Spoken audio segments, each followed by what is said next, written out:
You're listening to Talking Teesdale, a regular podcast covering Barnard Castle and the surrounding villages. Brought to you in association with the Witham Community Arts Centre.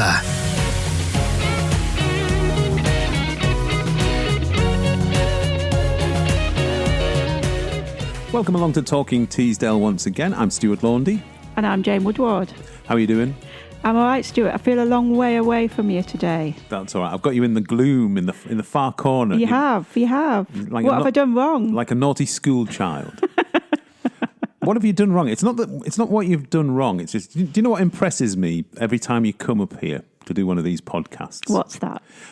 The level of research that you've put into the podcast. Because tell our dear listener, what was the first thing you said to me when you came up this time? Where's my chair? No. What have we got going in the podcast? Because I haven't got a clue. Yes. Well, a little bit of context would be good. Just because you're a highfalutin operations manager now, you leave us little people behind. Thank you. So just to let you know. Yes. We've got Martyn Radcliffe from the Barnard Castle Writing Group, who's going to tell us about an event that he's taking part in up at the Durham Gala Theatre, and also a new publication that the Writing Club is putting out at the end of the month. And he's been before, hasn't he? He has indeed. Yes. So, yes, he qualifies as friend of the podcast. Uh-huh. Don't know whether you still do. Oh, thanks. I'm a co-host. If only the co-host knew what was going on.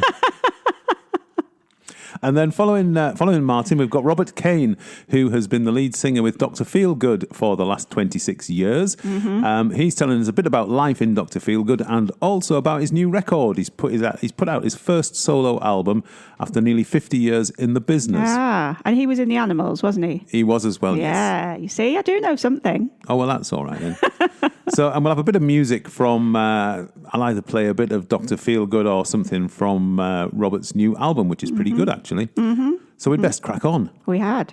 Hi, I'm Jim. And I'm Sheila. We're volunteers at the Witham. And you're listening to Talking Teesdale with Stuart and Jane. So a little earlier this year, we welcomed Martyn Radcliffe to the podcast. Martyn came in to tell us about the Barnard Castle Writing Group and some of his own writing as well. Well, Martyn's back to tell us about a couple of interesting things that are going on this month, starting with an appearance he's making at the Gala Theatre in Durham. I met up with Martyn a couple of days ago to find out more. So in the last podcast, I'd said that I had been very lucky to be able to participate in a masterclass through New Writers North, which was for 6 weeks, which was really brilliant. Gave me a lot of pointers and support and everything else in my writing. And as part of that, obviously the Durham Literary Festival is on, which is partially run by Durham New Writers North, and there is a scratch event which they do on the Friday, which is the 10th of October, where basically it's like an open mic but for writing, essentially. Right. So instead of music, it's people reading their work. And they asked if any of us who were on the masterclass would be willing to actually go on first before they opened the mic up to other people. Myself and 4 others took that. The gauntlet was laid on the floor, and I picked it up, much to my own maybe stupidity. I'm not quite sure. And so yes, so on that evening, they've asked us to either read something that we wrote as a consequence of being on the course or something like that. So what is it you've come up with for the people going along? So I have come up with The Rise of the Gluckschmerz. That sounds the sort of thing you come up with after a glass of wine, perhaps. That may well have had something to do with it. Explain more. So Gluckschmerz is a German term similar to Schadenfreude, but a Gluckschmerz is somebody who delights in other people's misfortunes.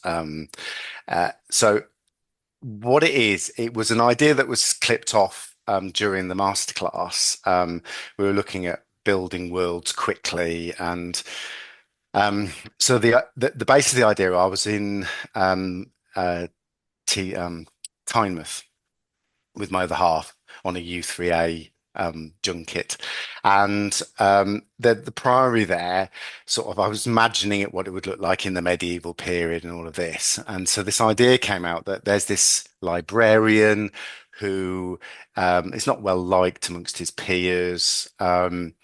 And he discovers that when he reads certain types of books, he's able to absorb energies from them and become young again. So it's a sort of vampire story, but with a twist. A literary vampire, if you will.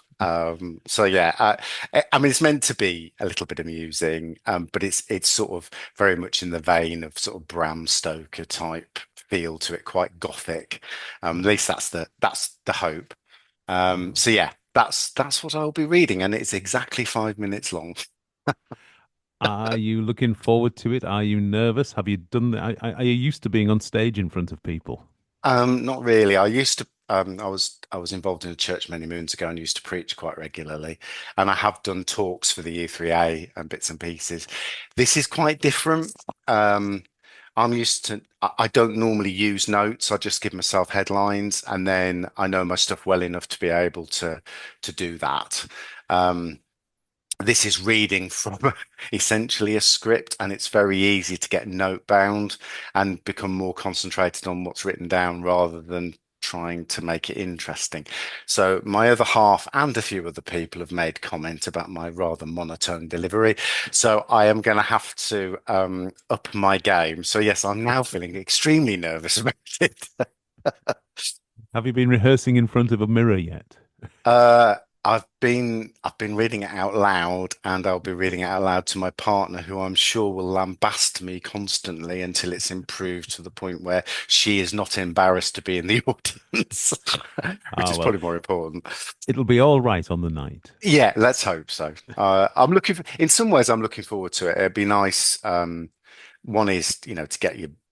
I think when you write something, it hasn't quite fulfilled its purpose until it's been enjoyed or read by other people. I know that sounds a bit silly to say that, but it sort of gives it a new dimension every time somebody else has the opportunity to see or hear what you've written. So yes, I hope it'll be a success. Now, Martyn's not the only member of Barnard Castle Writing Group who's been busy. The group is publishing a new collection of work called Shadows of Barnard Castle, which will be unveiled at McNabb's bookshop in Barnard Castle on the 31st of October. As Martyn explains, it's the culmination of months of effort. Essentially what happened was, a year ago, I sort of came up with the idea, let's set a little task to the members of the writers group. Because what we try and do is, purely voluntarily, we meet twice a month. That's the second Wednesday and the last Wednesday of each month. So one in a member's home and the other one's in McNabb's bookshop. And so what we try and do is we say, look, here's a little exercise. If you want to be involved, and it just helps hone your writing skills, things like that. So I made the suggestion, why don't we write ghost stories, but in the tradition of the Victorian period, fireside, not horror, but spirit spookiness, very similar to Charles Dickens' Christmas Carol. And literally everybody got on board, which was a very big surprise. And then on the meeting just before Christmas last year, we read them out to each other in candlelight, which was all rather nice. And it was a really good evening. And as a consequence, we realised we actually had enough work for a small volume. And the Barnard Castle Writers Group had done an anthology in 2023 of the then members' works. And so what we're going to try and do is every 2 years or so do an anthology of works from the group, but they're probably going to be on a theme. So this one's called Shadows of Barnard Castle. The original one was called Voices, so you can see the theme. Yep. And there's 17 works in it from 13 writers. That's poetry, prose, different genres as well. So there's some sci-fi in there. There's good old-fashioned gothic horror. There's other bits and pieces as well. And so we're producing it ourselves. One of our members has just opened his own publishing house called good. King's Grave. So they're the publishing house is going to publish it, and all of us are stumping in the money individually, because it's better than maybe going through Amazon, because we sort of keep control of the IP and stuff like that. And also we've got more control over the quality of it. So we've done everything ourselves, all the illustrations, the book covers done by members from within the group. And it looks a little bit like the original volume of The Christmas Carol, which was a self-published book because Charles Dickens couldn't get it published through his normal publisher. So the idea is it'll have that sort of feel. And The Rise of the Gluckschmerz is actually in there. It's one of two stories that I put in there. I shall look forward to it. So the idea is that we'll be launching at McNabb's on the 31st of October. And we'll be doing readings on the Saturday, the 1st, as well, from it. And will it be available in the town or further afield? So it'll be available on the Kingsgrave website. It'll be available through our website, which is the bcwg.co.uk. Be available, obviously, at the bookshop, McNabb's, and there will be other outlets as well. So hopefully it'll be dotted around town. And we're also hoping to get it into other independent bookshops, including hopefully one over in Sedgefield. Excellent stuff. And if anybody has who has not come across you before and fancies finding out more about the writing group and writing in general in Barnard Castle, how do they get in touch? So you can either go onto our website and contact us through there, or can email us on Barnard Castle Writing Group at outlook.com, or my phone number is on the website as well, and they're more than happy for them to phone me and find out more. Brilliant stuff. Martyn, thank you very much. Thank you. Hi, this is Louise, Queen of Social Media, and you're listening to Talking Teesdale with Stuart and Jane. Jane's back, and she's fully clued up about what's coming up at the Witham over the next week. I am, yes. It's a busy old week, isn't it? Very busy. Kicking off on Monday with something. It's an annual event, this one, isn't it? It is, yes. Barnard Castle School Music Scholars. And it's always that. I mean, it's always good to see what they've been up to. It is, yeah. It's only £5, and it's well worth coming along and hearing a variety of music from the talented youngsters. Yeah, it's probably worth mentioning. It's not just for the school or for friends of the school or parents of kids at the school. Anybody's welcome. Yeah, they are. Yeah. Excellent. And then a quick mention for a new class that's starting from our friend Cedric. Yeah. Secrets of the Old Masters. Do you think I qualify as an old master yet? An old master in what? I'm not quite sure. Anyway. Well, if you fancy learning the art techniques from a Paris-trained artist, come along. There's two 5-week courses. The first one starts on Tuesday. And yeah, it's definitely worth signing up to. Excellent stuff. Now then, the 3 degrees are back. They are. So this year they must be celebrating 61 years in the business. I think they must be. As last year was the 60th anniversary tour. Yes.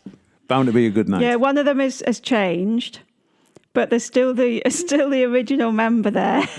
It all sounds a bit Doctor Who. Anyway, they're being supported by a local singer-songwriter, Kirsty McLaughlin. Yeah. Yeah. She last performed in the Saturday sessions. She did. Over the summer. She's fabulous. It'll be a fabulous night, in fact. It will. So she's doing a little support slot, and then the 3 degrees will be on. Jolly good. So that's Tuesday the 7th.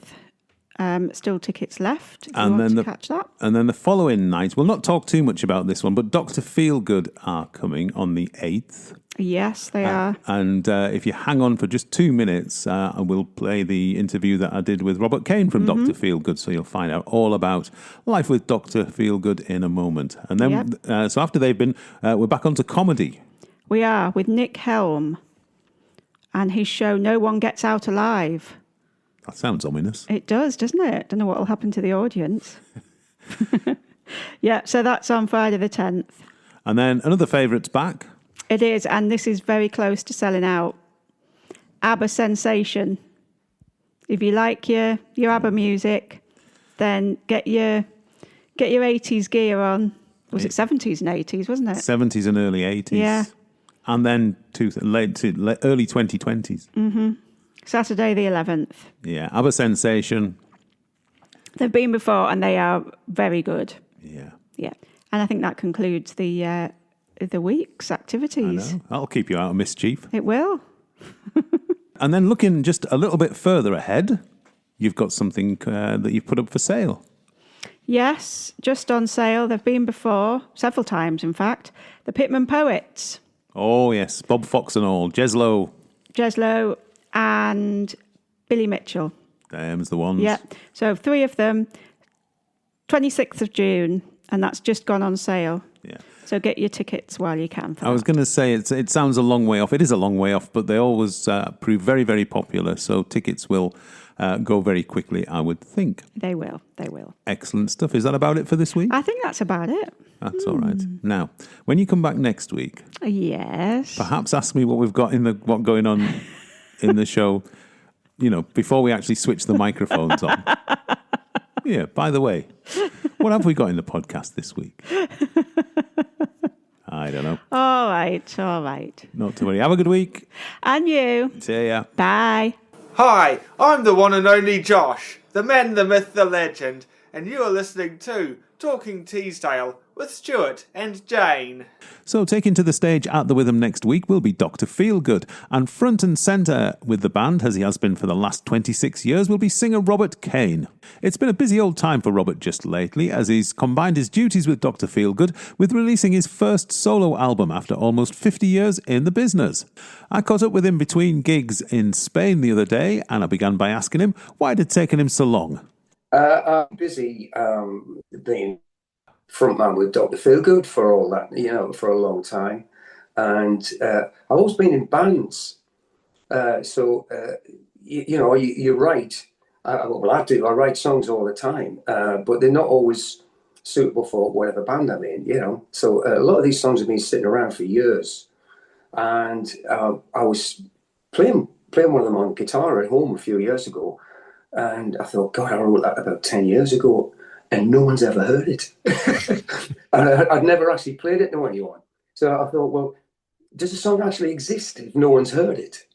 And that was the moment I thought, I need to get some of these songs together and get them out. So I started to make the effort, and got started on it. And then COVID came along and everything stopped dead. Yeah. So that was 2 years out of my life. And then, because we had, I think it was 18 months without gigging with Dr. And when we got back again, we were doing a new Dr. Feelgood album, and we were out on the road. And so I got busy with all that again. So bit by bit, I've just been doing an afternoon here, an afternoon there, and getting these songs recorded. Yeah, so even after all these years in the business, is it still sort of quite an exciting occasion today? Then have you got a bit of a buzz about it? Well, yeah, because without it sounding egotistical, it's about me. It's not about the band. It's just my songs, and it's my responsibility whether it sinks or swims. So that's not my responsibility. I'd like to see it swim a little bit. But it is exciting to finally get something out under my own name. What are your ambitions? Are you planning to sort of take it out on tour as yourself rather than as the band? No, it was never meant for that. It was never meant to be a live prospect. It was just simply record the songs and get them out there. Plus, I'm busy with Dr. Feelgood. I mean, as we speak, I'm in Spain. A run of eight gigs out here, and when we get back, I've got a couple of days off, and then we got a couple of British gigs, a couple more British gigs, and we're off to Switzerland for a week, and then come back, and then British gigs right through to Christmas, and then in the new year, it's busy again. So there wouldn't be the time. I'd have to find the musicians, rehearse them, pay them. No, too much hassle. No, I'm happy enough just to have the album. I've had a listen through to it. It sounds, I might be completely wrong with this, but it sounds very much as if it was, if not recorded live in the studio, there's a certain sort of live feel to it. Yes, I wanted the spontaneity of first or second takes, because after that it kind of, the enthusiasm kind of tails off. So what I did for most of them was just go in, sit with my guitar and play the song to the musicians, say, you get the gist? Yeah, right, let's have a run through. And if I was happy with the run through, right, let's do a take. So everything on the album is first or second take, all the basic tracks, one or two guitar solos were added later, but the basic tracks were all put down first or second take. And I think that shows, it's got a spark that I'm pleased with. Oh, very good. You mentioned the day job, as it were, as lead singer with Dr Feelgood, who are coming back for a return visit to the Witham on October the 8th. I didn't realise until I looked it up. You've been doing this for a long time now, 1999 when you joined. How did you get the gig in the first place? A quarter of a century. Previous to this, I was in a lineup of the Animals called Animals 2, because there were two original members in the band. And we toured the world with that for about 5 years, and it was fantastic. Hell of a songbook for a singer. It was great. But towards the end of that 5 years, for reasons I won't go into, I was looking to find a way out, and we were doing a gig in Sicily, and I was approached by Kevin, Feelgood's drummer, just for a chat. He started chatting, and when he left, the others said, "Do you know him?" I said, "No." Well, he was just kind of sussing me out, I was looking for a way out of the Animals, and they were looking for a new singer. So it was good timing. And here I am, 26 years later now. And many a gig. Yeah. I think we're coming up there. I think I've done somewhere pretty close to 3,000 in that time with the Feelgoods. And it's still great, still exciting. That's the good thing. What's the audience like these days? Has the audience grown older with you, or are you getting new generations coming through with appreciation of the music? Yeah, it's an old audience. Well, we're an old band. I tell you what, out here in Spain, we see a much more mixed age group. You do get quite a few young people, and even middle-aged people, which are young to us. Well, we were all, there's three of us in our 70s now. And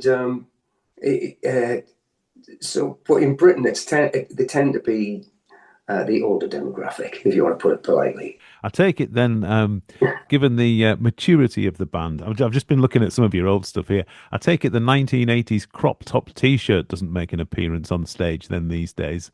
That was from well. Well, the 80s were, a whole different thing. Yeah, young and daft.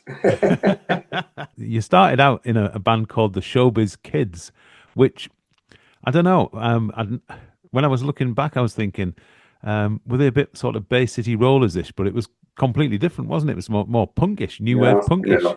We, like all bands, struggle to find a name. Everybody comes in with these lists and you go, no. And there was one day, I mean, we're talking about 1976 here. I was at home and listening to Steely Dan, and they had a song called Showbiz Kids. And I thought, that sounds like a group name. And I like the idea that people would think, like you did, it would be poppy or cabaret, but it wasn't. No. And I like the contrast of that. We did all right. We did all right for a few years, and it moved on to crop tops. You know, you've done all sorts of different stuff over the years. Has it been an enjoyable ride? Oh, it's been fantastic. You know, people say to me, because when are you ever going to stop? I said, well, why? Why would I stop? People applaud. How could you get bored with that? How could you not want to do that? Yeah, it's great. A bit more tiring now, you know, but that's inevitable. But it's still a great way to lead your life, being a touring musician. Love it. Robert, listen, every success with your solo album. It's a really enjoyable listen. It's my sort of thing. I really enjoyed it. And we look forward to seeing you with the rest of Dr. Feelgood on October the 8th in Barnard Castle. So thank you very much. Yeah, I look forward to it. Thank you. Thanks, Stuart. And if you fancy a bit of Dr. Feelgood, there are tickets available. Just head online, www.thewitham.org.uk, and you'll find full details there. And that's it for this week. I do hope you've enjoyed the show. We'll finish with a track from Robert Kane's new album, which is called Blues is Blues. This is the Ballad of Staggerly. And Jane and I will be back same time next week. Ta-da!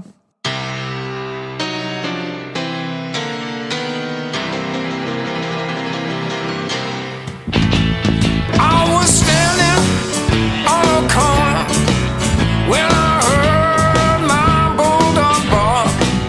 He was barking at the two men who were gambling in the dark. There was Stanley and Billy, two men who gambled late. Stanley threw a 7, Billy swore he threw an 8. Stanley told Billy, boy, I can't go for that. You're taking all my money and my brand new Stetson hat. Stanley, he went home and he got his 44. He said, I'm going to the barroom to pay that debt I owe.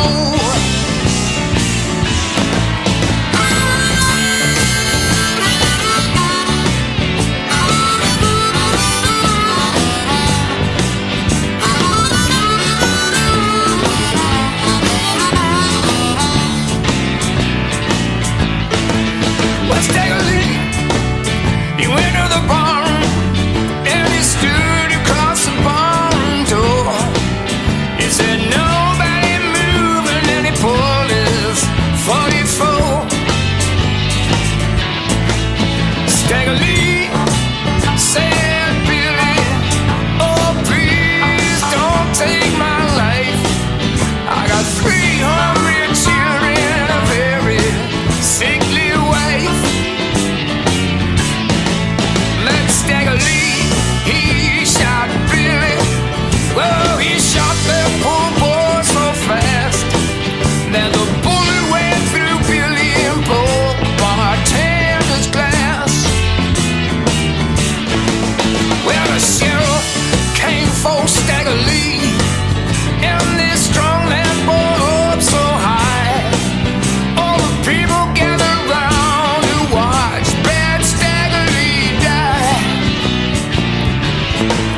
And the moral of the story, unless you got 2 fast feet, don't ever gamble and never, never, never cheat.